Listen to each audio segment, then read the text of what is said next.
l'émission politique, sportive et culturelle en direct. La gare routière de l'information Saint-Élie-Gator. La gare routière de l'information. Très heureux de vous retrouver. Avec toutes ces équipes se retrouvent en plateau. Je poserai la question à mes confrères en studio. Décryptage, analyse. Ça va être pire demain. Débat. L'ascension est méritée. Ce qui reste pour un pays, pour un peuple, c'est son histoire. Sont au rendez-vous de l'actualité de la cité. La gare routière de l'information, c'est du lundi au vendredi de 11h à 12h30. À très bientôt. Au revoir. Taxi FM 93.1.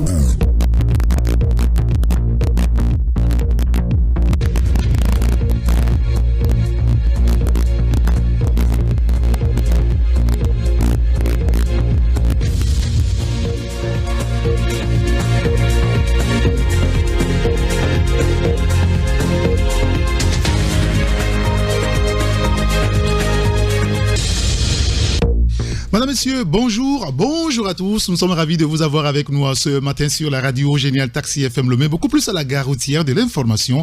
Avec mes confrères, nous allons nous interroger sur beaucoup de sujets, beaucoup de questions. Vous verrez que nous parlerons de l'électricité. La crise, elle est réelle, plus que réelle aujourd'hui. L'électricité au Togo, un chemin de croix pour les populations. Comment est-ce qu'il faut encore expliquer ce problème aujourd'hui? Pourquoi personne ne nous dit clairement ce qui se passe et la solution pour pouvoir nous en sortir? L'économie en prend un coup sérieux et la presse en ressent également les effets. On reviendra sur le sujet. Nous parlerons également de la politique avec Jerry Taman, qui quitte net, on l'a dit hier, la scène politique. Il a clairement affirmé lundi dernier dans un long post que lui-même il a fait sur les réseaux sociaux. Alors la question aujourd'hui aussi pourrait être aussi, si vous voulez, que de jeunes brisés par la politique et la société. Vous comprenez pourquoi est-ce que je pose la question. Et puis le régime parlementaire, où est-ce qu'on en est en réalité aujourd'hui? La constitution promulguée, qui est-ce qui a le document officiel? Tout le monde pose la question et personne n'apporte d'éléments de réponse. Acha Ibrahim va nous aider à comprendre. Francis Konapokwa aussi nous aidera à mieux cerner le problème. On sera naturellement rejoint en studio par Isidore Sassoua Color et Olivier Adja. C'est parti, 12h30.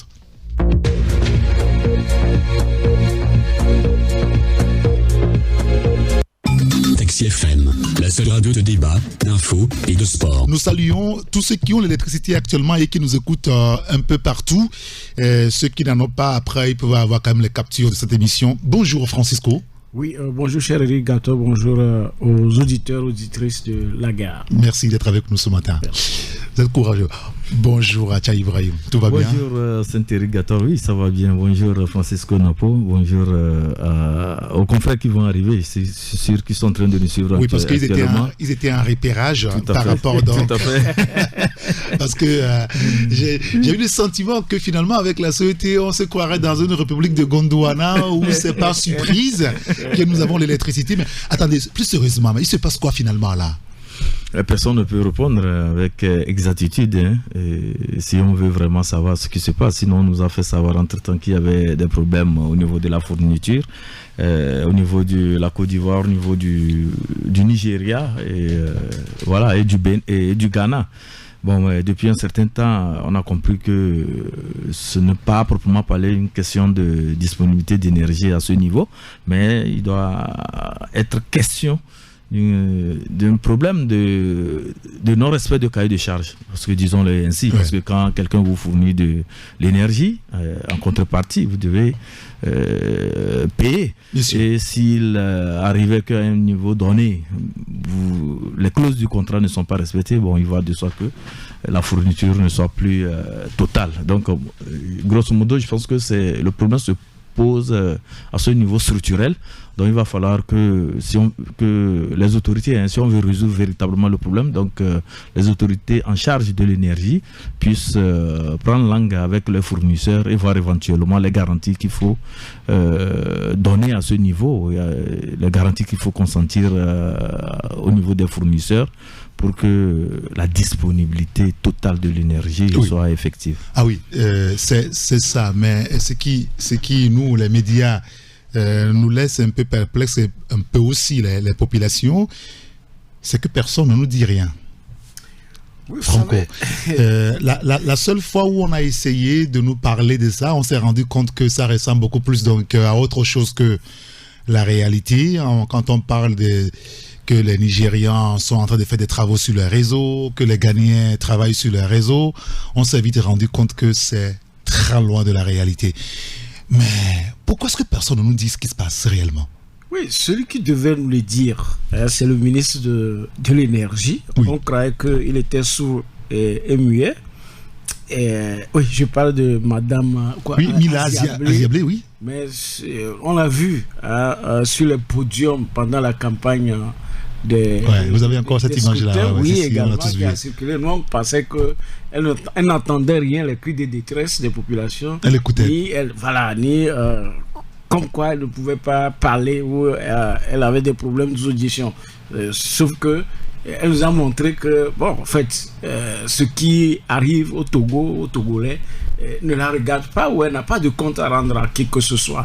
Et sinon, c'est pas du tout normal que depuis, c'est le seul communiqué, comme vous l'avez dit, c'est que les gens sont en train de faire des travaux. Au moins, cette fois-ci, on nous a privé épargner plutôt de ces messages que, en permanence, on est sur des travaux d'entretien du réseau. Maintenant, ce n'est plus le cas, c'était le Nigeria. Maintenant, le Nigeria, ça a commencé par trop durer. Donc, le problème est ailleurs. Il n'y a pas que l'énergie électrique. Il y a aussi le problème de gaz et le problème de carburant qui devient, disons, récurrent.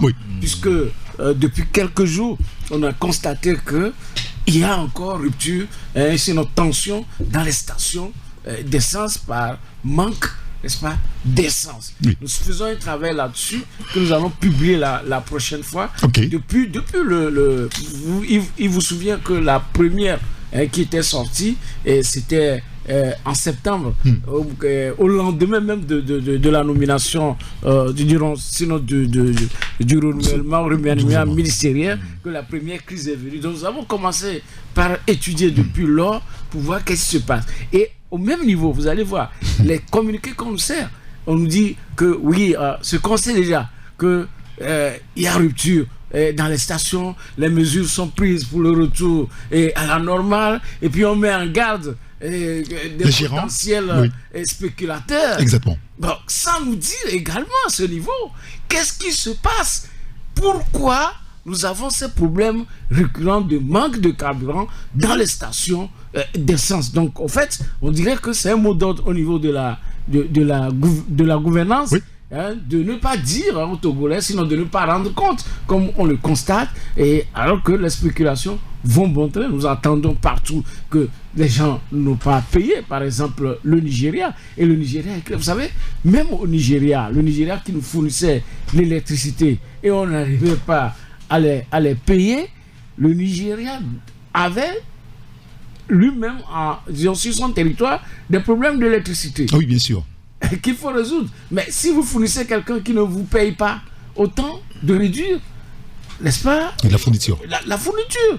Et il en est de même au niveau du Ghana. Le Ghana aussi a été clair que, au fait, il y a non seulement des dettes, eux aussi, ils ont des besoins internes. Mais que pensons-nous en tant que pays Togo? Parce que quand nous sommes en train de voir, c'est que le futur est sombre pour nous. Parce qu'il faut que le Togo trouve des solutions. Et on nous parle des solutions toujours qui sont à demi-mot. Il y a eu le contour global qui a englouti des milliards et continue d'appauvrir la CET. Il y a Centrale Kekeli qui pratiquement, on ne sait pas si ça roule, quels sont ces matériels qui ont été installés. Parce que nous avons appris que pour beaucoup de matériels, vous savez que dès le lendemain de l'inauguration de cette centrale par le chef de l'État, il y a eu incendie. Oui. Et c'est parce que le matériel installé étaient des matériels de deuxième, troisième main qu'on nous a transportés. Donc, comme personne ne suit les investissements, voilà. Et il nous souvient, les projets Tiga ou bien Tiga. Tinga. On a de bons concepts. Ciseaux. Même l'autre photovoltaïque de Blita. Nous avons attiré l'attention depuis que l'énergie solaire, les gens nous poussent vers. Mais ils savent les limites. ils savent les limites de l'énergie solaire. Donc ce n'est pas un truc... Mais en réalité, ça devait être la solution aujourd'hui, l'énergie solaire. Ça devait solaire. être la solution, mais en amont, sinon en aval, oui, il y a les accumulateurs. Est-ce que nous avons la possibilité d'acquérir les accumulateurs? L'investisseur, il est privé. Lui, il va rentabiliser les contrats qu'il a signés, ce qu'on lui a promis. Il va vite les racler en quelques années. Parce que nous, on nous a déjà dit que en moins de 5 ans, l'investisseur est déjà rentré totalement dans ces fonds. Mais alors, si vous lui faites une concession de 25 ans, 30 ans, ce sont que des bonus pour lui. Et la même expérience, on veut l'expérimenter ailleurs. Et on trouve toujours que c'est des trucs qui... Mais est-ce que vous avez le sentiment aujourd'hui, clairement, que la situation que les Togolais vivent aujourd'hui préoccupe les autorités? Parce que si personne ne parle, personne n'explique quoi que ce soit aux concitoyens qui, tous les jours, parce que ce matin, nous, on était à l'antenne à 8h quand le TER était coupé dans notre zone, et nous, bon, nous-mêmes, comme on s'est habitués, on pensait que c'est vers 15h, 16h, si on n'a plus de chance, et que le TER nous a ramené à 10h43, mais, et on s'est donné le plaisir de nous promener un petit peu dans certains quartiers. Il n'y a pas l'électricité et l'économie est au ralenti. Je ne veux pas être à la place de ces industriels-là qui ont besoin de l'électricité, pas des groupes électrogènes, pour tourner les industries. Je ne veux pas être à leur place, mais est-ce que vous avez le sentiment que finalement ça préoccupe réellement ceux qui nous gouvernent, ce sujet-là? Oui, ça puisqu'elle ne parle pas. Non, ça préoccupe. Peut-être que ça ne veut pas parler. Ça, les autorités ont opté pour la politique du mutisme, parce que depuis un certain temps, vous savez, en matière de communication, on n'arrive pas à sentir nos autorités, sauf quand elles sont vraiment dans des situations où il y a incompréhension totale, que ces autorités envahissent les studios pour expliquer un tant soit peu les situations. Pour ce qui concerne l'énergie, sans vous mentir, quand vous essayez de questionner le milieu décisionnel, on voit que ça bouge, ça discute. Ils sont en train de chercher des solutions face à cette situation. Peut-être que pour le moment, ils ne tiennent pas encore le bon bout. Peut-être c'est pourquoi on n'arrive pas à avoir des solutions immédiates, mais il y a quand même, à proprement parler, des discussions dans le cercle pour que des solutions idoines puissent être trouvées à notre problème.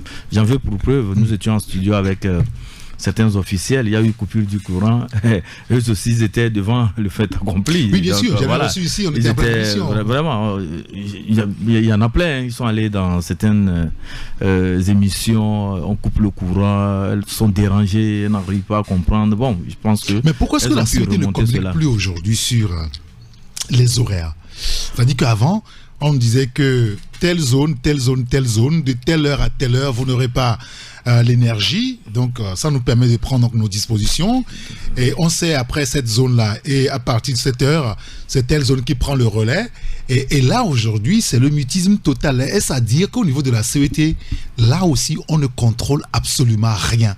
Non, ce n'est pas ça. C'est pour ça qu'on a de la peine à informer sur le sujet. Non, c'est le management, parce que quand vous prenez un peu le temps de personnel, M. Djeteli, qui était entouré d'un technicien aussi en information, et ça faisait que lorsqu'il y a de ces situations, le chargé à la communication était toujours en alerte.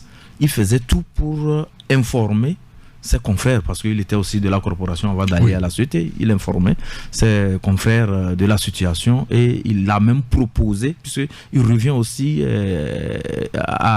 au chargé de la communication, de proposer des outils à la société qu'on puisse valider pour que la communication institutionnelle parce puisse être il y a une crise, en tout cas au niveau de la sécurité dans la fourniture de l'énergie, donc il faut une communication de crise. Tout à fait. Et là, on n'entend presque personne. Justement, c'est l'efficace. À la limite, moi, ils sont en train de rompre le contrat que nous avons avec eux. Oui, en principe. Nous devons... Non, ils nous doivent des explications, ils nous doivent des informations, ils nous doivent des communiqués. Et à chaque fois qu'il y a une situation, ils doivent dire à leur clientèle, voilà, face à cette situation, voilà ce que nous faisons, ou bien en attendant, voilà le palliatif que nous avons. Mais le chargé à la communication semble ne pas jouer véritablement son rôle. Et moi, c'est à peu près du mépris. Non, pas du mépris. Peut-être que c'est une question organisationnelle. Donc, il faut réorganiser la chose à leur niveau et savoir que la communication, elle est très importante quand il s'agit de la fourniture de l'électricité, du gaz, du carburant et tout ça. Là. Même l'eau.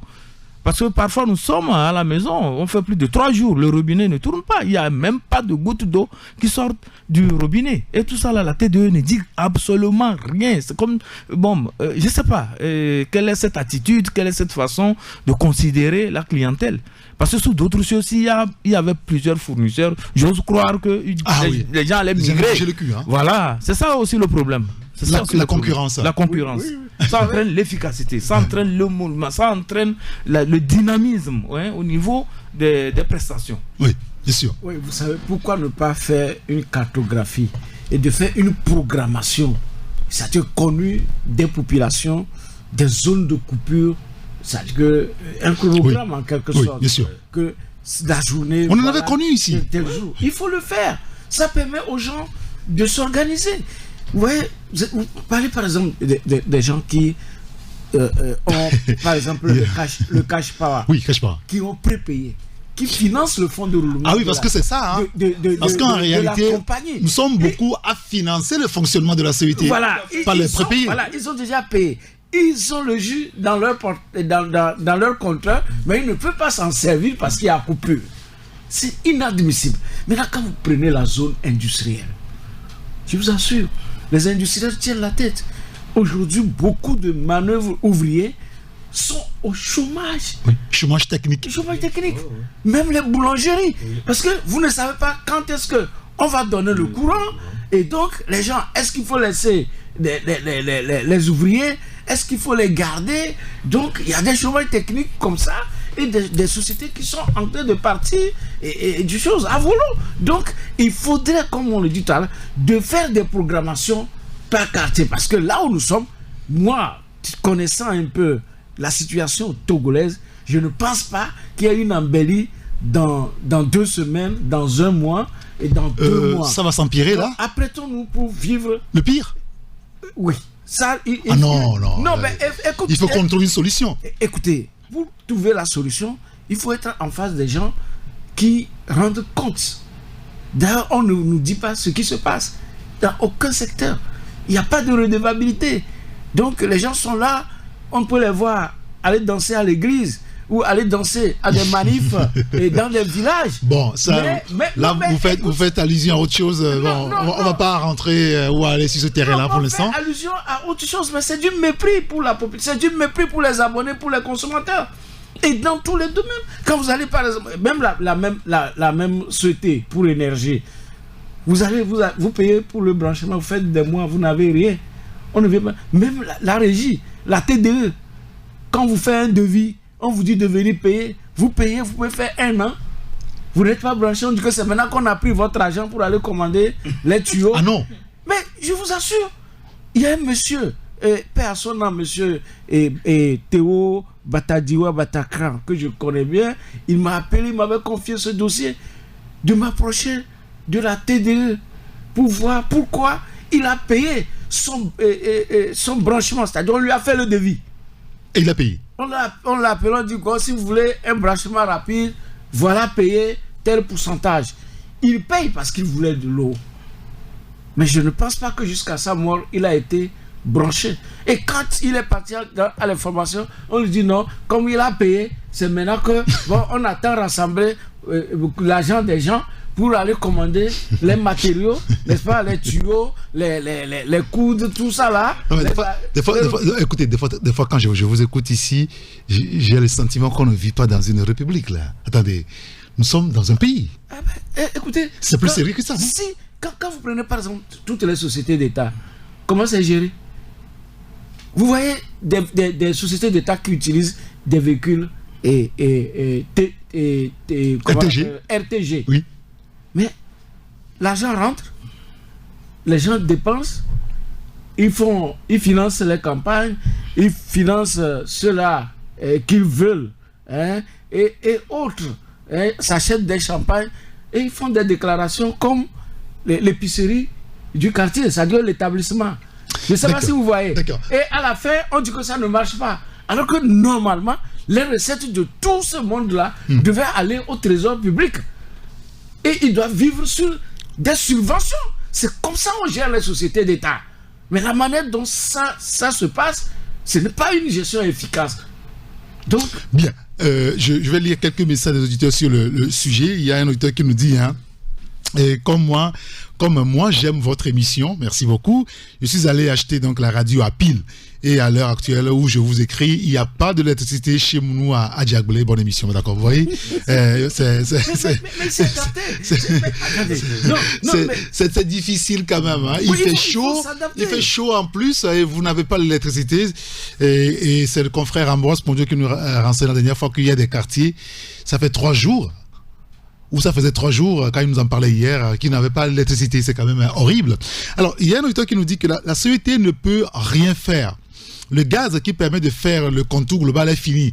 Et il n'y a pas l'argent pour le payer. Donc, le jour où les impayés seront réglés, tout redeviendra à la normale. Bon, alors, qu'est-ce qu'ils doivent encore à la CET? C'est la question aussi. Un autre auditeur qui nous dit, les problèmes des Togolais ne préoccupent pas les autorités de ce pays, car pour eux, pour elles, c'est le fauteuil présidentiel. Vous avez vu comment ils ont abandonné les ondes pour l'élection législative et pourquoi pas le problème d'électricité, nous dit donc cet auditeur. Il y a un autre qui nous dit, moi je pense que pour la première fois, il faut saluer... non, je pense que c'est un message d'hier qui m'est renvoyé aujourd'hui. Attendez, voilà. Il dit, en Guinée, il a suffi d'1 jour et nuit de délestage pour voir l'association des consommateurs et le peuple dans la rue, et au lendemain, l'ordre est rétabli avec le licenciement du ministre chargé de l'énergie électrique. Au Togo, les associations là n'appellent pas le peuple à manifester leur ras-le-bol parce qu'ils sont corrompus. On est là et on subit tous. Imaginez les nourrissons qui souffrent avec cette chaleur. Et la jeune ministre, riche, est toujours au poste. On dirait que Yadema n'a pas fait l'école, mais honnêtement, il faisait mieux en termes de gestion des départements ministériels. Et la question aussi est là, dans le message de cet auditeur. Les associations des consommateurs. Est-ce qu'il faut encore leur faire confiance aujourd'hui à Tcha Ibrahim? Bonjour déjà, Isidore Akolo. Bonjour Eric, bonjour confrère, bonjour à toutes et à tous. Allez-y, Tcha Ibrahim. Il y a l'adage populaire dit à l'impossible, nul n'est tenu. Dans quel environnement évoluent ces associations? Est-ce que ça suppose quoi? Mais ça suppose que ces associations-là ont véritablement les marges de manœuvre pour pouvoir agir? C'est ça la question, parce que quand vous êtes face à une situation autant comme ça, ou disparaître, non? Bon, mais elles font ce qu'elles peuvent. Il y a du moins des communiqués qui sortent de protestations et tout ça là, c'est l'environnement qui recommande ça, hein. Voilà, c'est l'environnement qui recommande cela. Sinon, en temps normal, il y a ces associations là qui veulent véritablement amener au moins les consommateurs dans la rue et tout ça là. Mais est-ce que le contexte s'y prête? Il y a ce problème. Est-ce que l'environnement au point de vue jouissance des libertés publiques, au point de vue espace civique, tout ça là, est-ce que c'est vraiment au point pour que ces associations-là puissent aussi marquer leur point par rapport à tout ce que nous avons comme situation? Excusez-moi de vous contredire, mais oui. On a une association pour défendre les consommateurs. Et les consommateurs ont des problèmes. On n'est pas capable de les défendre. Est-ce que ça ne va pas mieux de disparaître, Isidore Akolo? Non, vous pouvez poser une question. Non, je la retourne. Je vous reviens. Merci. Non, comme le disait tantôt Ibrahim, elle s'essaye. C'est l'environnement, tout comme la presse aussi. C'est le musulman. Nous sommes dans le musulman total. Et aller poser la question au pasteur Dokwami, qui a voulu revendiquer ou, comment dirais-je, demander la démission de Claude Leroy à l'époque. Vous avez vu le sort qu'il était, vous le savez. Même il a tenté une action, et il a été en prison. Oui, bien sûr. Oui. Eh bien, vous prenez ATC, bon, ils sont là, ils font ce qu'ils peuvent faire. Et mon jeune frère, et Sogadi aussi essaie de faire ce qu'il peut. Donc c'est ça la caporalisation. C'est ça, il n'y a plus d'espace physique et civique où les citoyens peuvent s'exprimer. C'est le drame du Togo. Donc on ne peut pas jeter l'opprobre sur ces associations. Et on ne les dédoie pas non plus. Mais on peut les exhorter à faire plus, à avoir de l'audace, et bien quitte à aller en prison ou au péril de leur vie. C'est ça la situation togolaise. Oui, mais en même temps, quand on prend l'engagement de défendre quelqu'un, il va falloir aller jusqu'au bout. Hein. Ah, mais il faut aussi voir. Faut pas c'est un peu comme la presse, c'est un sacerdoce. Non, c'est un sacerdoce. Moi, je ne serai jamais un journaliste kamikaze. Non. Je préfère être en vie. Faire le travail que de mourir. Oui, bien sûr, quand on meurt, on ne peut pas faire le travail. On peut pas faire le travail. C'est pareil pour aussi ces organisations de défense des consommateurs. Vous les écoutez ces temps-ci? Est-ce que vous les écoutez? Je te dis, est-ce que vous écoutez encore les journalistes? Ça te compte du bout des doigts. Oui, mais vous venez ici tous les jours. Enfin. Non, tous les jours. Combien sont ceux qui aussi acceptent facilement vos invitations? Ça c'est évident. Non, c'est l'autocensure. Bon, y compris même les chefs traditionnels. Allez demander à Topi Dangba. Ouais. Il parle maintenant en parabole. Je reviens à vous. Non, je poser la question. Non, c'est ce que mon frère Isidore Akolor disait. En tout cas, ces associations sont là et pondent des communiqués lorsqu'il y a des situations, montent au créneau, mais ça s'arrête là. On ne peut pas aller au-delà de certaines actions. Sous d'autres cieux, vous voyez comment ça bouge, parce que voilà, ces associations ont en face des interlocuteurs aussi qui sont, disons, prêts à les écouter. Mais est-ce que nous sommes dans ce contexte ici au Togo? Sogadi va répondre. Donc, c'est pas à moi de répondre à cette question. Mais Sogadi va répondre, ceux qui sont à l'ATC vont répondre. Donc, voilà la situation, et ça fait que vraiment. Voilà, et ça fait que jusqu'alors, véritablement, il n'y a pas, on ne sent pas quand même un contre-pouvoir. Parce que le contre-pouvoir, au fait, ce n'est pas pour créer des ennuis au pouvoir, mais c'est pour aider le pouvoir à réajuster sa politique. La politique publique nécessite qu'il y ait des gens qui observent la scène politique, qui font des décryptages, qui lisent les choses, qui ont des éléments de comparaison avec la pratique qui est faite sous d'autres cieux, et on fait des propositions. Ces propositions ne doivent pas en aucun cas exaspérer les tenants actuels du pouvoir, en principe. Mais parfois vous avez le sentiment que quand vous faites des développements, vous faites des analyses, ça exaspère. Et ça vraiment, ça fait que au fil du temps, vous allez voir que la plupart des journalistes qui avaient l'habitude de poser des analyses, disons, synoptiques, des analyses un peu plus poussées en matière de propositions, en matière en tout cas d'exemples pour pouvoir amener à plus d'efficacité au niveau de l'action publique, sont résignés. On ne fait que des reportages. Atelier de formation. Voilà. Et ça, c'est vraiment difficile. Pose de la première pierre. Non, ça pose un sérieux problème. D'accord, très bien. Je pense qu'il faudrait quand même plus d'ouverture de la part de nos autorités. Je pense que nous serons prêts à faire des propositions, à faire des analyses, à aider à ce que la République se porte encore mieux. Bon, oui, et puis on passe à un autre sujet. Vous savez, il y a le musulman, comme les confrères l'ont dit. Il y a aussi le fait que beaucoup d'organisations sont inféodées. Pour être dans le bureau d'une organisation, il faut qu'on mesure votre degré de militantisme. Que du coup, la prise de parole est devenue un problème, c'est-à-dire que contradictoire. Et il y a aussi des questions d'intérêt. Parce qu'il y a des commissions, des fonds dans certaines organisations, sociétés et autres, que les gens touchent régulièrement, donc ils n'ont pas besoin de les perdre. Et maintenant, en dernier lieu, en face, on parle d'associations de consommateurs, de syndicats, mais qui on a en face? Est-ce qu'on peut compter sur un Togolais pour défendre son propre droit? Il n'est pas en mesure de sortir, il n'est pas en mesure de soutenir son propre droit. Non, vous ne pouvez pas, parce que, regardez, tous ceux qui se plaignent à la presse, ils ne veulent pas qu'on prononce leur nom. Voilà. Oui.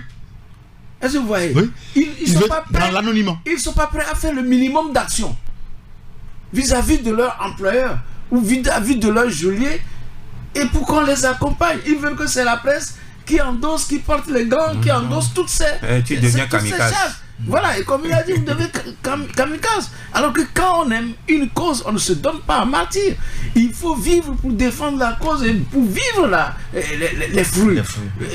Donc, c'est ça la triste réalité. En face, les Togolais sont dans leur cas un peuple de refuge, dont on ne peut pas compter sur lui-même. Et je répète, pour défendre ses propres droits. Alors, ça peut amener à poser cette question. Est-ce qu'il faut plaindre le Togolais dans ces conditions-là encore? Tu reviens encore à ma question que je posais la fois dernière en voyant ce score. Je ne sais pas si nous y reviendrons. Oui, bien sûr. De 105, 108 sur 103, je me demandais, est-ce que les Togolais sont aussi hypocrites ou stoïques? Faut-il croire encore aux Togolais? Mais vous leur posez la question en aparté, ils disent que non, nous sommes mal gouvernés, mais à chaque fois, c'est celui qui vous gouverne mal qui gagne les élections. Mais il faut une thérapie de choc pour les Togolais. Il faut un grand psychologue ou Un psy, oui. psychiatre. Psychiatre, ok.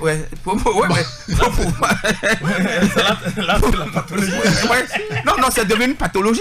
On est déjà sur la voie des épées. Oui. Mais c'est ça le gros du problème. Faut-il faire confiance aux Togolais aujourd'hui? Moi, je ne fais plus confiance aux Togolais.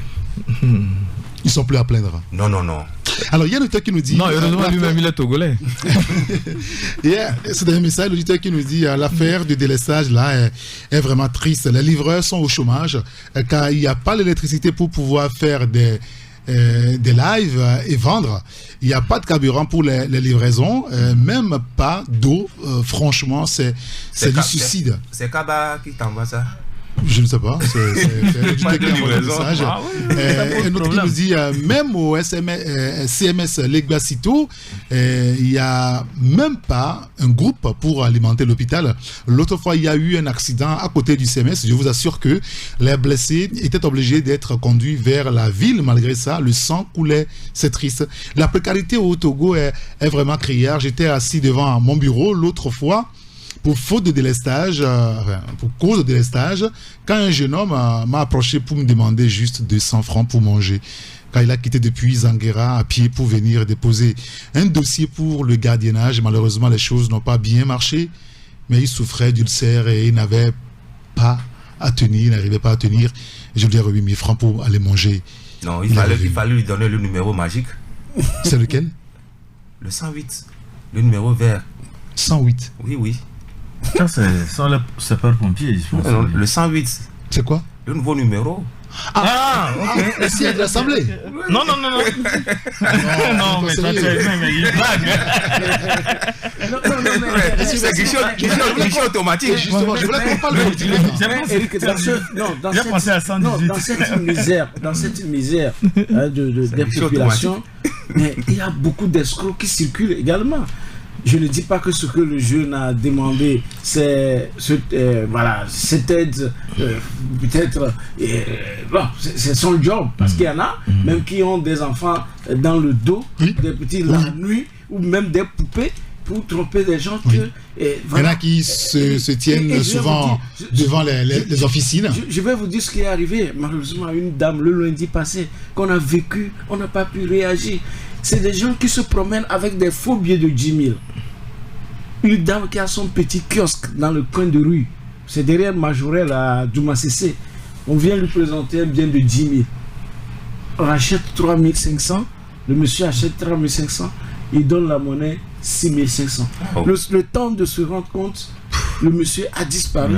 Avec la marchandise et la monnaie, en laissant un faux billet à une pauvre dame.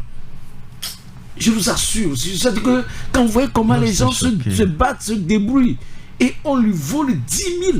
Oui, non, c'est pas seulement 10 000. Oui, plus les 3 000. Oui, les 3 000 de marchandises. Et les 6 500, ça fait 10 000. C'est un appel pour nos dames, nos bonnes femmes, celles qui sont souvent victimes. Mais quand quand quelqu'un vient acheter chez vous, même quand vous allez dans le supermarché, avant de vous livrer le produit, vous avez payé. On est sûr que votre argent est bon avant de vous donner le produit. Il doit avoir le détecteur de billets. Un passant que vous ne connaissez pas, qui vient brandir 10 000, 5 000, prenez le temps de... Si vous faites le calcul, ce n'est pas 10 000 qu'on lui a volé, c'est 20 000. Parce qu'il ne peut plus utiliser les 10 000. Il a vendu la marchandise pour 3 500. Il a donné le reliquat. Prenez la peine même d'appeler quelqu'un à côté. Oh, il faut, va pour Gayanam là. Oui. Ou bien, parce que normalement, les boutiques là, c'est des boutiques de proximité. Oui, bien sûr. Pour les riverains, en fait. Pour les riverains. Oui. Quand un étranger, un passant arrive et vous présente un tel montant, ayez déjà en idée qu'il se peut. Il se peut que ce. Donc, prenez la peine, ne lui donnez pas le produit. Faites appeler quelqu'un à côté. Venez m'aider à voir ce billet. Et avant de lui donner la monnaie, de lui servir le produit. Donc, vraiment, c'est un appel à nos pauvres dames qui se battent pour qu'elles ne continuent pas à perdre. Parce qu'il y a des gens qui ne veulent rien faire. Oui. Il y en a qui ne veulent rien faire. Oui, bien sûr que c'est difficile, mais on peut ramasser les ordures, on peut faire beaucoup de choses. Même seulement, on ne peut pas avoir le luxe qu'on veut. Mais soyons dignes au moins de ce que nous mangeons. Oui, bien sûr, c'est totalement d'accord avec vous. Et ça nous amène à parler politique. Mais avant, les résultats des élections législatives tels que proclamés finalement par la Cour constitutionnelle, on attend la Cour suprême pour les résultats définitifs, donc pour les régionales. Il semble que ça ne tardera plus parce qu'il faut aller très vite. Je voudrais vous interroger juste 5-10 minutes sur la nouvelle constitution. Elle a été finalement promulguée par le président de la République, Faure Sozimna Gnassingbé, il y a quelques jours. Sauf que nous sommes beaucoup à quand même chercher le document en vain. Hein. Je ne sais pas si entre-temps, vous l'avez... Alors, qui a le document officiel finalement? Acha Ibrahim. Non, moi je ne l'ai pas. Hein. Il faut que je dise sincèrement ce qui se passe à mon niveau, je ne l'ai pas. Et ce sont les ébauches là qu'on a eues entre-temps. Donc on avait eu jusqu'à 3 versions. Et bon, on se contente de ça jusqu'alors. Et parfois, il y a des parties là au besoin que lorsque vous êtes en discussion avec certaines personnes, on vous envoie peut-être des captures d'une portion de cette constitution juste pour vous éclairer. Mais toute la constitution, tout le document, moi je ne l'ai pas. Alors, si nous considérons la constitution comme un contrat social et que un contrat est en vigueur, bon, je suppose que quand c'est promulgué, ça veut dire que c'est en vigueur. Considérez ça comme cela. Et on doit avoir quand même ce document aujourd'hui, Isidore. La loi n'est pas encore en vigueur. Il y a les principes de droit qui nous ont enseigné que pour qu'une disposition ait force de loi, il faut qu'elle soit votée à l'Assemblée, ce qui est fait par le président de la République. C'est fait aussi. Et publiée au journal officiel un jour franc. C'est ça. Tant que ce n'est pas encore publié au journal officiel, ça n'a pas force de loi. Je suis désolé à les demander. C'est en cela que je convoquerai nos éminents professeurs de constitution qui nous ont rabâché les oreilles du régime parlementaire, semi-parlementaire, les bienfaits de tatati patata.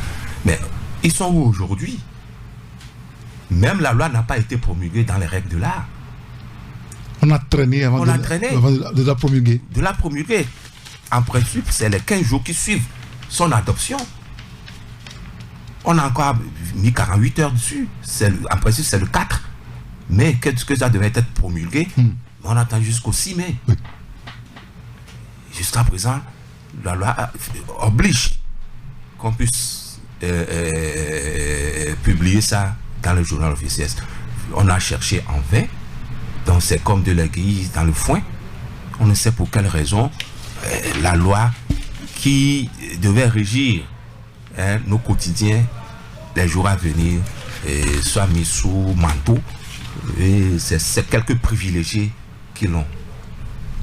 Et là aussi, il va falloir être sûr que ces privilégiés dont vous parlez ont réellement le document promulgué, tout à fait. la version officielle. Oui. Et quel commentaire vous en faites, Francisco? Non, vous savez, quelle que soit la légalité, la légitimité, je pense que les gens ne se sont pas aussi investis pour reculer. Donc, quelle que soit la physionomie du mouton, la fête aura bel et bien lieu. Mais on attend de voir comment cette fête...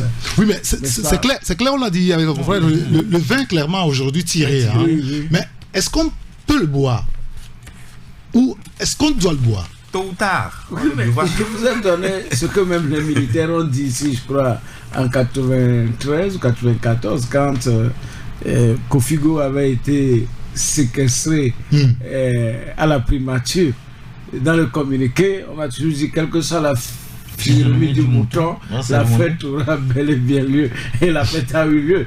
Donc, c'est pas celle-ci, comme je le dis, mais c'est que, à la lui où vont les choses,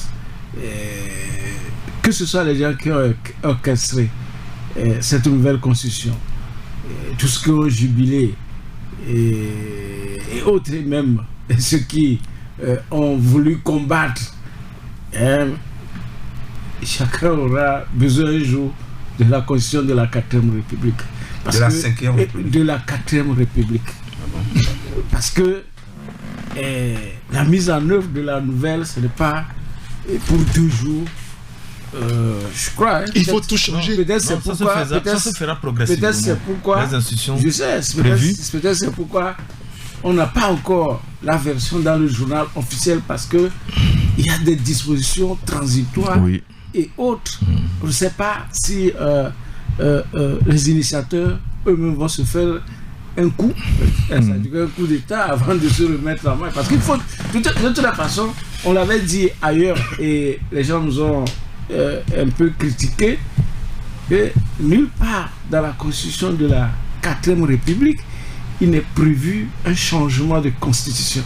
Le changement de constitution ne pouvait intervenir qu'en cas de coup d'État. Et donc, un coup d'État qui met tout à plat. Tout met à plat.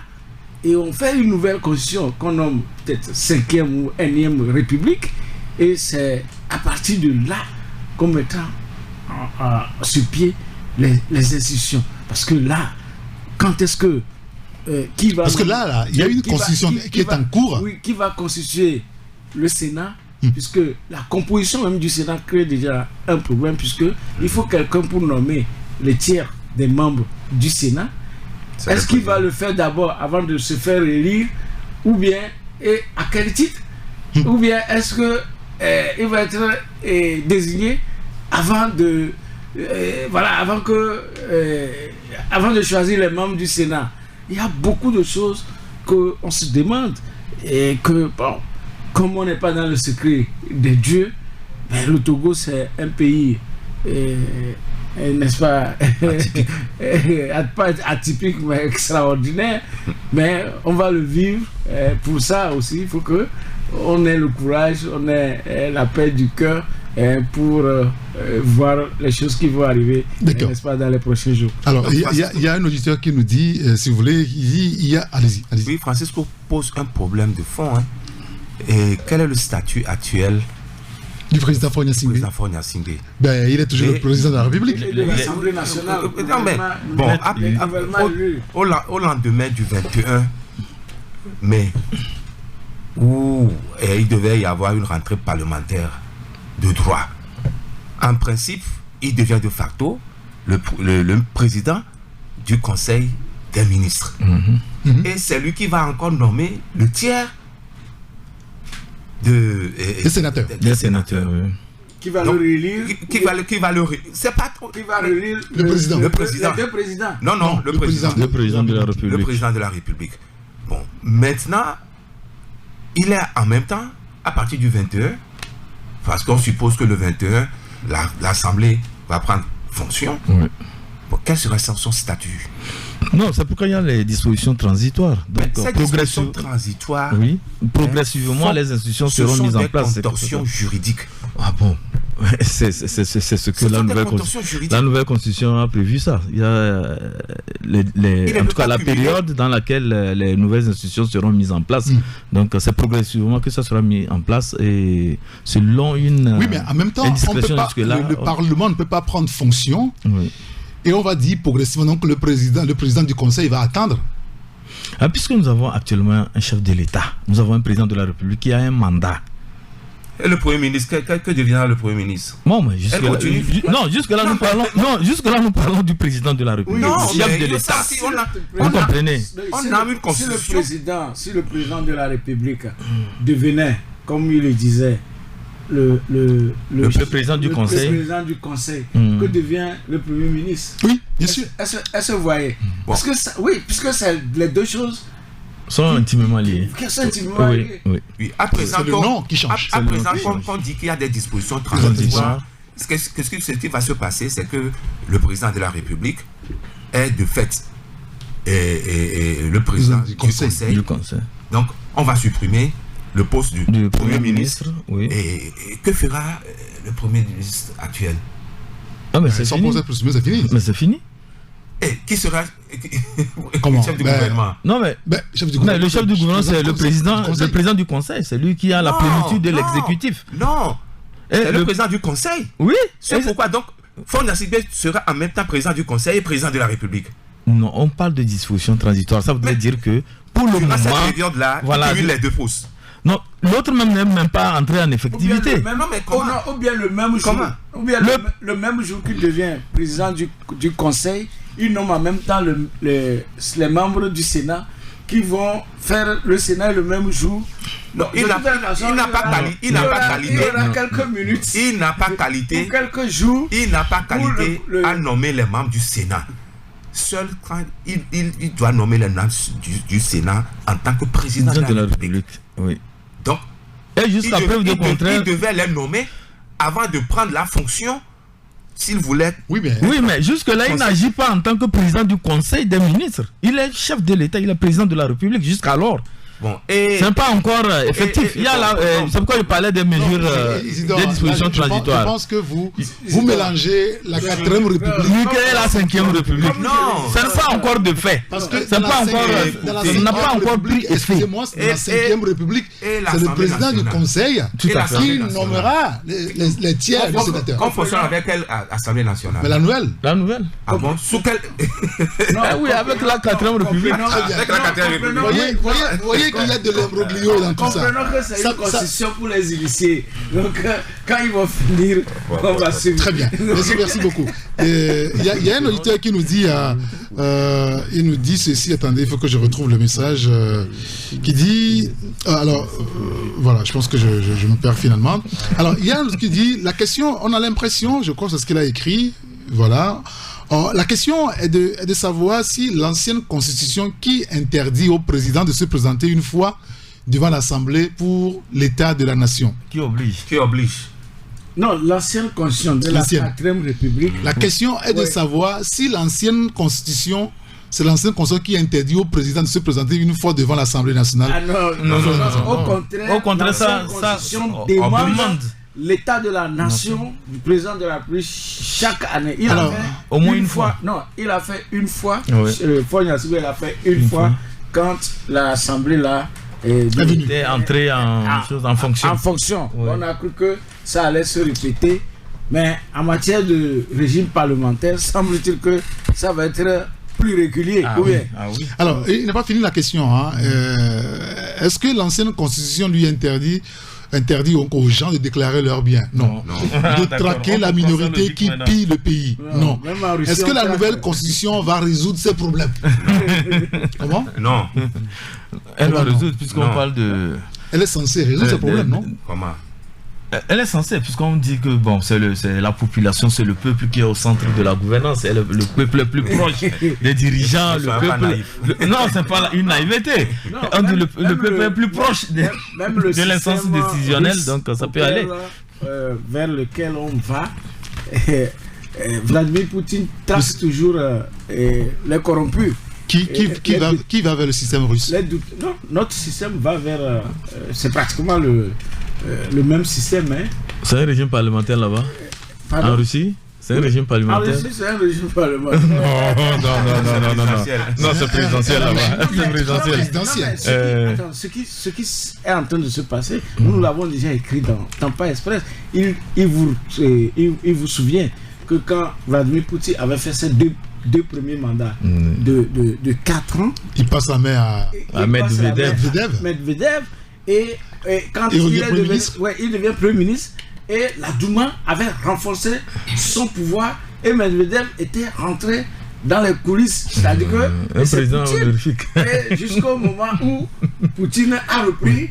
C'était une démocratie à la Russe. À la Russe. En fait, c'est un schéma. J'aimerais poser une question. À qui? À nous tous. Que devient l'actuel gouvernement?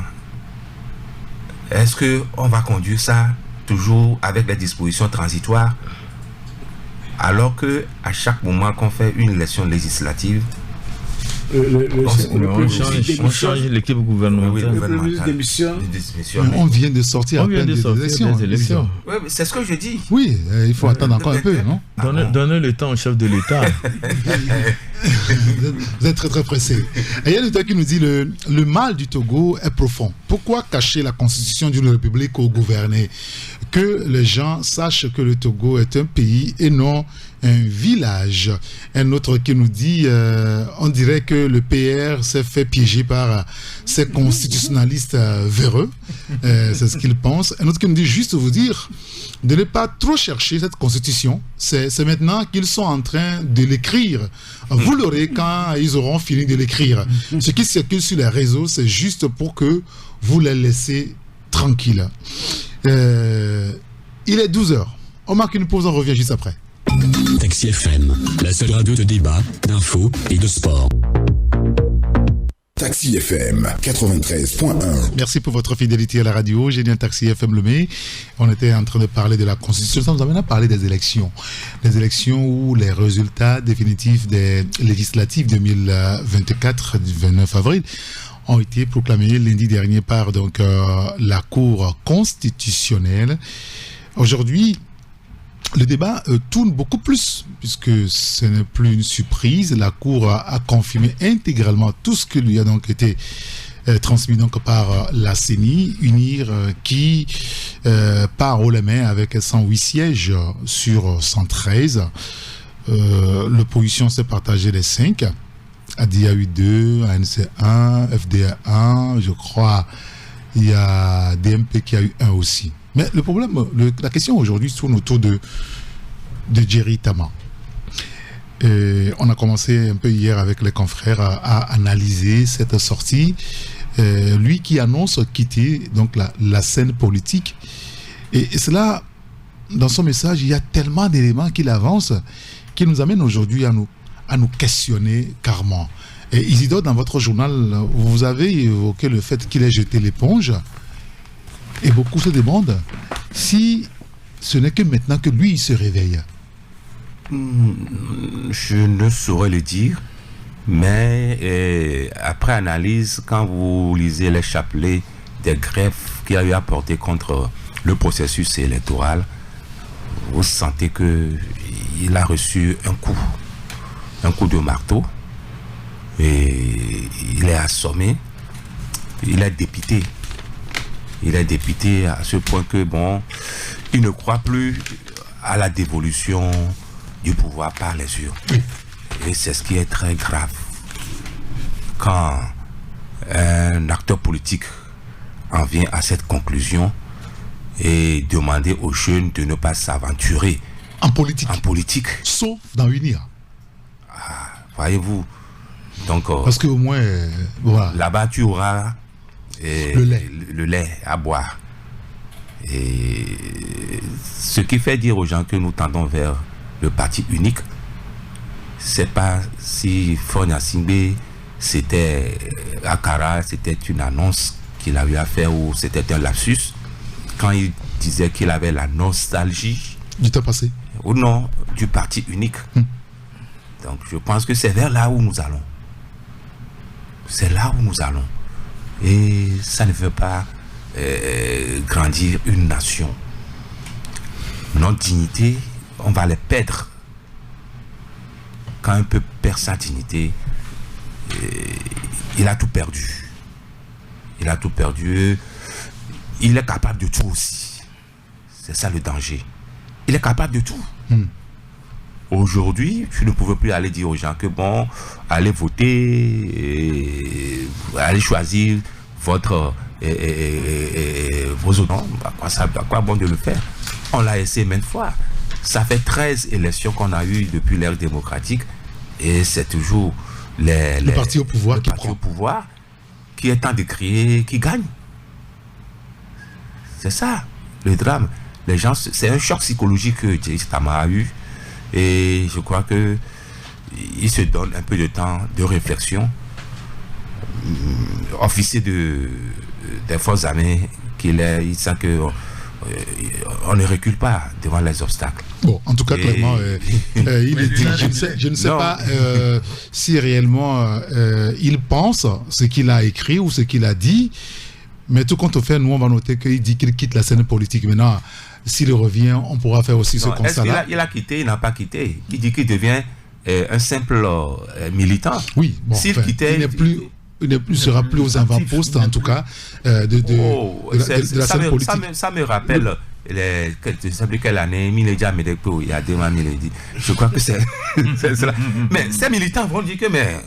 Ou lui va dire que c'est les militants lui ont dit de revenir. Voilà. Il y a le parti FDR qui relève des irrégularités, conteste d'ailleurs les résultats tels que publiés d'ailleurs par la CENI et confirmés par la Cour constitutionnelle. Vous avez évoqué également le groupe indépendant Causa Espoir qui rejette en bloc les résultats préfabriqués, ce sont leurs mots, et taillés sur mesure. Alors vous avez parlé, Djerry Tama l'a dit aussi dans son long message que clairement aujourd'hui, la solution du problème togolais sur le plan politique n'est pas dans les urnes. Et le confrère Sylvestre Béni ce matin l'a rappelé, Fort Gnassi, mais vous vous rappelez, lorsque Tikbek Edam a bouleversé ou a secoué un peu le cocotier, il avait donné une interview dans Jeune Afrique où il a dit que des gens ont voulu prendre le pouvoir par les rues ou la rue. Alors, si on nous dit que la solution n'est pas dans les urnes, et que le président Faure avait dit il y a quelques années que des gens ont échoué parce qu'ils voulaient prendre le pouvoir dans la rue, quelle va être finalement la solution? Francisco Napokura. Non, tout ce que Djerry Tama a déversé comme écrit, je pense que il y a beaucoup de controverses dans ce qu'il est en train de faire. C'est contradiction, même controverse, je dis, parce que c'est pas aujourd'hui que Djerry Tama va me dire, en tant qu'officier, ex-officier des forces armées togolaises, que la solution de l'alternance, par exemple, c'est pas dans les urnes. Ça, si aujourd'hui nous le dit, ça veut dire qu'il était immature à rentrer en politique. Et ce qu'il écrit, peut-être que c'est sa dernière mission, de dire aux Togolais, à la jeunesse, que de ne pas militer, et que s'il faut militer dans l'État, unir, ce qu'il est en train de jouer. C'est un message qu'il transmet, en réalité, il est en train de recruter pour unir. Est-ce que vous voulez dire? En quelque sorte, c'est ça. C'est-à-dire que quand on lit la communication politique, on analyse, c'est en cela qu'il amène la jeunesse. Ça veut dire que cette génération qui est peut-être prête à aller dans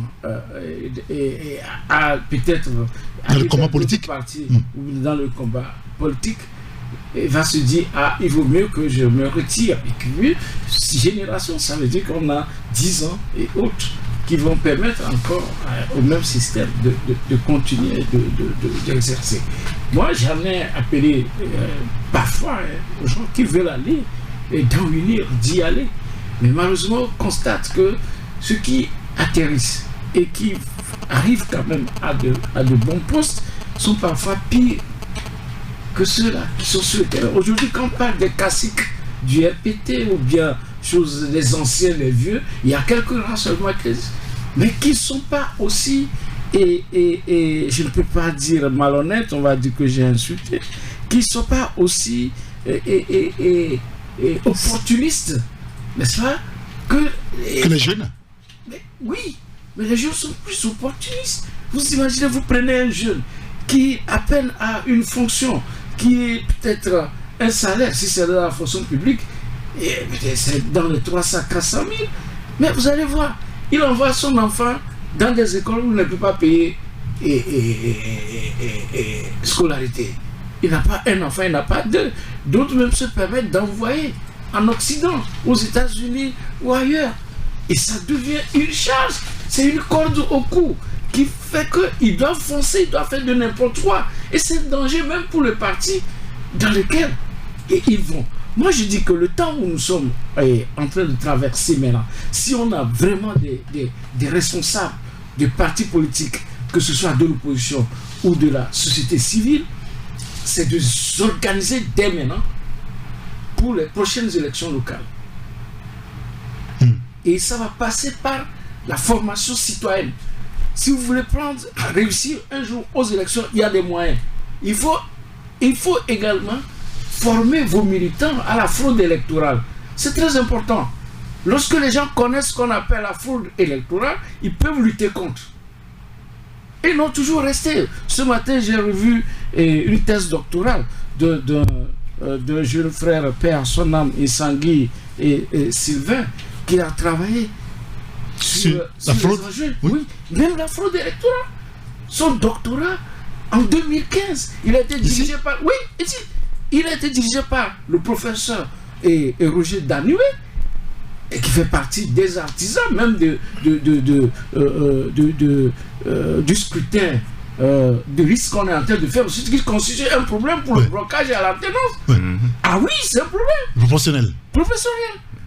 Donc, c'est une thèse riche, mais je me demande, il y a beaucoup de documentation, mais est-ce que nos opposants, nos politiciens, est-ce qu'ils s'intéressent à ce genre de recherche? Parce que, vous savez, ceux qui ont conçu les choses, ils laissent des secrets dans les écrits. Oui, toujours. Tout à fait. Ils laissent des secrets dans les écrits parce qu'ils savent parfois à un moment donné qu'ils ont fait quelque chose qui n'est pas évidemment bon, qui même les enlise. Donc, les secrets sont dans les écrits. Mais les gens ne cherchent pas. Directement ne doit pas appeler le peuple, la jeunesse togolaise, à abandonner la lutte citoyenne. C'est ça, c'est le mot. D'accord? Il ne doit pas laisser la jeunesse à abandonner la lutte citoyenne. Alors là, il fait une faute encore. Une faute, et où il est dans une mission. Donc un gouvernement, sinon un État comme celui que nous avons. Et pour même le chef de l'État, Faure Gnassingbé. Parce que quand vous voyez tout ce qui entoure aujourd'hui la gouvernance, dans tous les domaines, il n'y a rien qui marche. À moins que c'est une volonté que ça ne marche pas. Les seules personnes qui peuvent faire pour que ça marche, c'est son opposition, c'est sa société civile et autres. Ça presse. Oui, ça presse. Je mets ça dans la société civile. Donc, que directement ne vienne pas. S'il veut sortir, il n'a pas informé quelqu'un qui vient. S'il veut sortir, qu'il sorte. Et qu'il tire les conséquences de son échec. D'accord, très bien. Oui, Acha Ibrahim, sur le sujet là de Djerry Tama, quel commentaire vous en faites aujourd'hui? Il y en a qui disent que, bon, depuis le début, il était en mission, il est toujours en mission aujourd'hui, et ils comprennent qu'il a fini sa mission et il part, il n'y a rien à signaler. Moi, je ne parlerai pas de mission. Je dirais tout simplement que Djerry Tama, à un moment donné, s'est senti interpellé. Il a voulu aussi apporter sa touche à la politique togolaise. C'est pourquoi il a quitté l'armée. Il est venu en politique pour voir ce qu'il peut faire aussi. Et avouons qu'il a fait sa part parce que sur la scène politique, il a eu à prendre des positions sur des sujets donnés. Il n'était pas toujours celui qu'on appelait l'accompagnateur. Par moment, le collaborateur, le collabo. Bon, l'accompagnateur, le collabo et tout ça, là, il était centriste, lui-même il s'est identifié comme centriste, mais quand même par rapport à certains sujets donnés, il arrivait quand même à donner son point de vue, à prendre position, à donner son point de vue, qui allait en contradiction avec ses entre griffes protégées. Donc c'est un monsieur qui a fait aussi ce qu'il pouvait faire en politique, et moi je dirais tout simplement que son retrait actuellement c'est par rapport à ce qui s'est passé. Bon, je peux oser le dire parce que si vous suivez Djerry habituellement sur les réseaux sociaux, ce qu'il décline, ce qu'il dit, et vous voyez un peu là où le cap qui s'est fixé, c'est qu'à l'horizon 2030, il va être président de la République. Il a dit. Oui. Et donc, aujourd'hui, avec la nouvelle constitution, il n'y aura plus le suffrage universel direct. Bon, peut-être que c'est la désillusion. Il s'est dit que, c'est fini, je ne peux plus mais en même temps, je ne peux plus être. Il peut l'être. Non, mais il se dit qu'il ne peut plus. Il a démissionné alors. On peut le désigner. Hein. Non, mais on ne peut pas le désigner puisque le NET n'est pas le parti majoritaire actuellement. Non, on dit coalition. Non, on dit sans débat. Hein. On peut te désigner même au président. Non, c'est une élection. Non, ça c'est le poste de président de la République et ça c'est honorifique. C'est honorifique. Mais c'est ça, non. Thierry Tama parle de la plénitude de l'exécutif. C'est-à-dire que être le président du conseil. Non, dans le cadre de la 4e République, le président de la République, celui qui gouverne, celui qui décide, celui qui fait tout. C'est ce que Thierry Tama veut. Non, il ne veut pas être un simple, comment l'appelle-t-on là, président honorifique, on lui donne les bons de carburant, il voyage, il va, il revient. Ah non, c'est pas ce rôle-là qu'il veut jouer. Attends, lui qui regrette simplement de n'avoir pas été élu simple député. Non, bon. Attends, non, oui. Excusez-moi. Oui. Comment est-ce que le président, même honorifique, mais qui a vu laisser Non,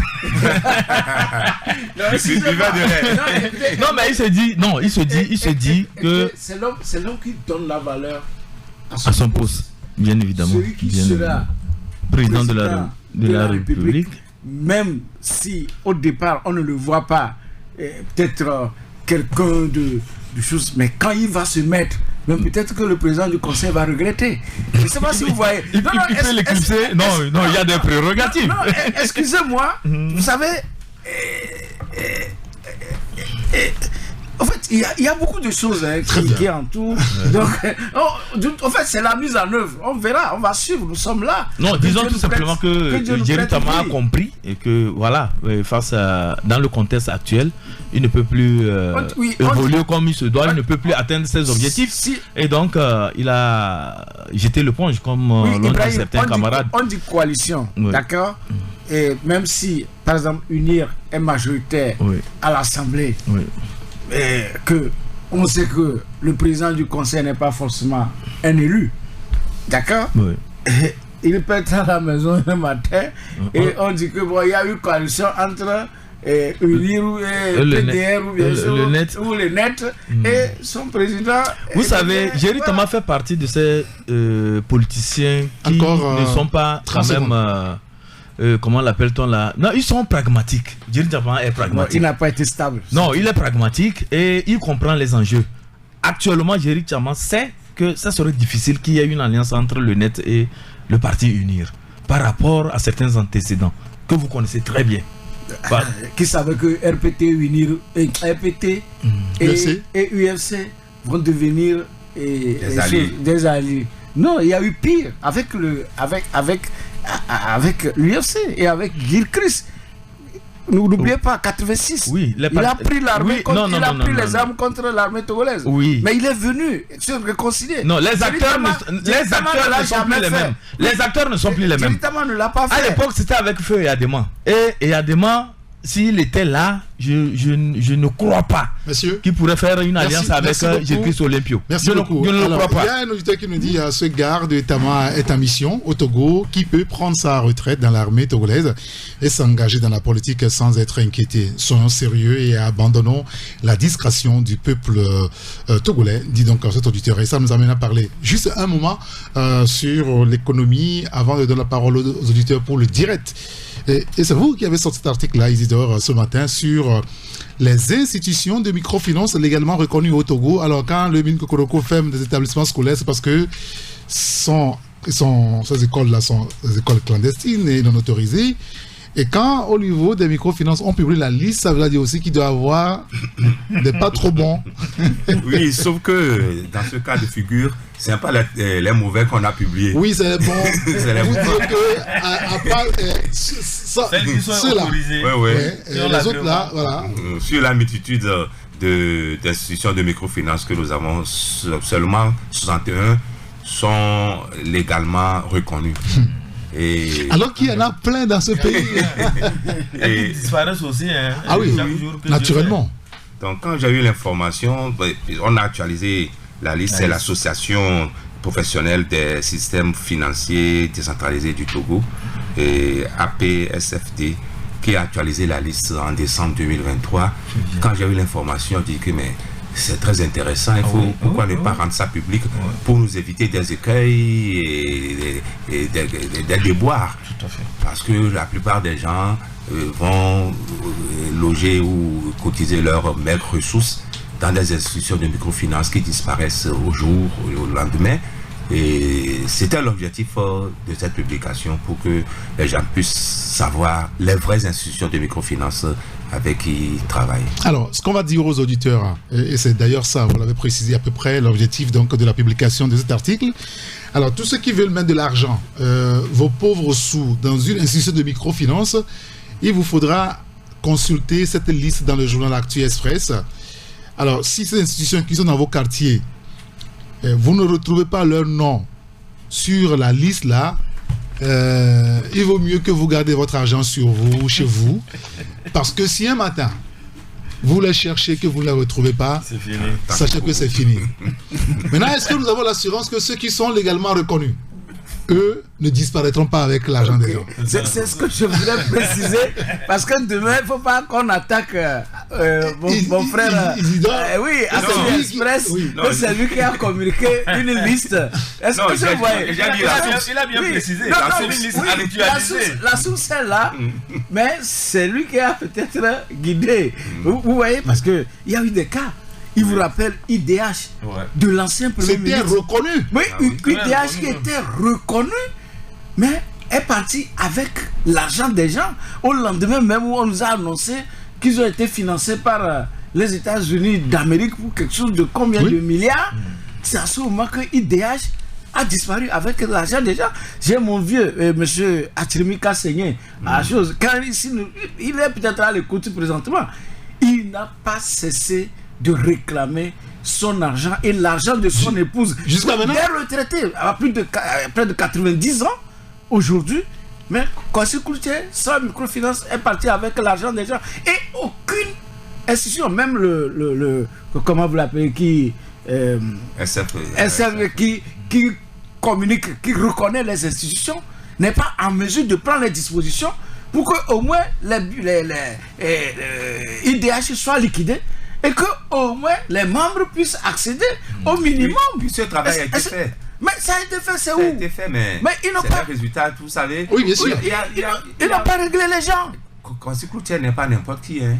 Ancien Premier ministre. Oui, mais il y a le politique aussi qui est rentré dans cette affaire. Oui, mais il y a pour le sauver. Il y a les pauvres citoyens. Au détriment des pauvres citoyens. C'est ça le drame. Donc c'était créé pour appauvrir les gens. C'est ça le drame. Et l'information que je vous donne, c'est que IDH prospère au Gabon. Actuellement? Oui, avec son fils. Vous voyez? Actuellement? Oui.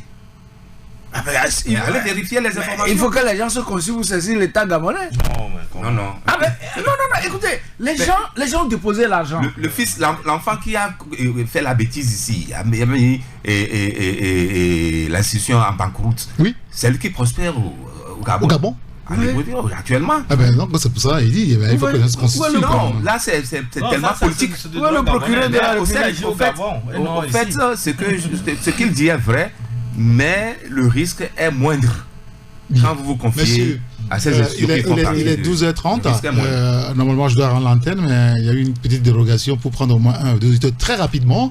Alors, ceux qui souhaitent donc intervenir dans le sujet, dans le débat, je veux dire, apporter donc la lecture par rapport au sujet que nous avons évoqué tout à l'heure. Vous pouvez nous appeler sur le 92 60 81 82. Est-ce que la ligne marche ce matin?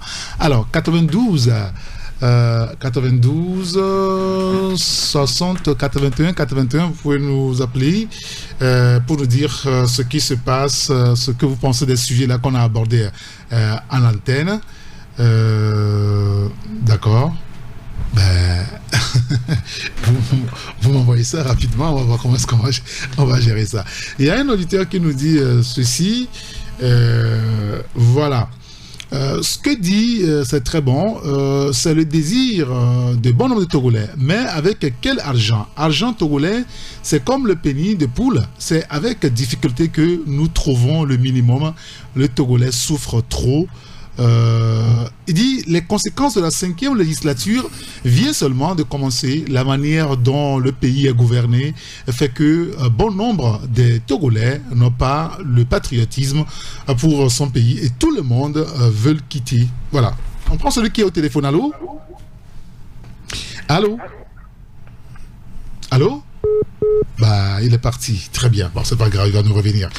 Une dernière tentative pour prendre un auditeur. Il y a un qui nous envoie ce message qui dit, on va prendre celui qui est au téléphone. Allô? Allô? Oui, bonjour. Bonjour. Oui, c'est monsieur? Et je voudrais donc saluer tous les journalistes qui sont là-bas. Oui, c'est monsieur? C'est monsieur Abdoul. Monsieur Abdoul, nous vous écoutons. Et bon, je voudrais poser une question par rapport à la Constitution. Et pour maintenant, il dit faire le vote à l'Assemblée, est-ce qu'il y aura encore des observateurs internationaux pour éviter un paysan? C'est ma petite question. Bon, je ne sais pas si on peut répondre. Hein. Non, on peut répondre. C'est très simple. On dit que le président est nommé par les deux chambres, c'est-à-dire le Sénat et l'Assemblée nationale. Et les deux font le Parlement et sans débat. C'est sans débat. Alors, on prend on peut appeler n'importe qui. Bon, c'est sans débat. Bien sûr, sans débat. On comprend qu'il y a des consignes qui seront données et donc il n'y aura pas de débat. Alors, le dernier auditeur, allô? Oui, bonjour, monsieur Eric. Oui, bonjour, comment allez-vous, cher ami? Oui, ça va, c'est monsieur Azuma. Monsieur Azuma. Oui. Nous vous écoutons. Alors, je salue tout le plateau. Nous vous saluons aussi. Oui, je suis fier de vous aujourd'hui. Merci. Moi, mon inquiétude est simplement, j'ai peur de vous, les journalistes. Qu'est-ce qu'on a fait? On n'a pas les armes quand même. Nous, les éclaireurs, j'ai peur de vous parce que cette fameuse constitution-là, personne ne sait même pas si dans cette constitution-là, les gens là, ils peuvent mettre dedans que les émissions là, il n'aura plus lieu au Togo, les marches, les revendications là, ils peuvent faire ça. D'accord. Si un journaliste parle de quelque chose, on peut l'enfermer, il peut le poursuivre, comme on a fait avec Fedina et vous-même là-bas. C'est ça seulement qui est mon inquiétude.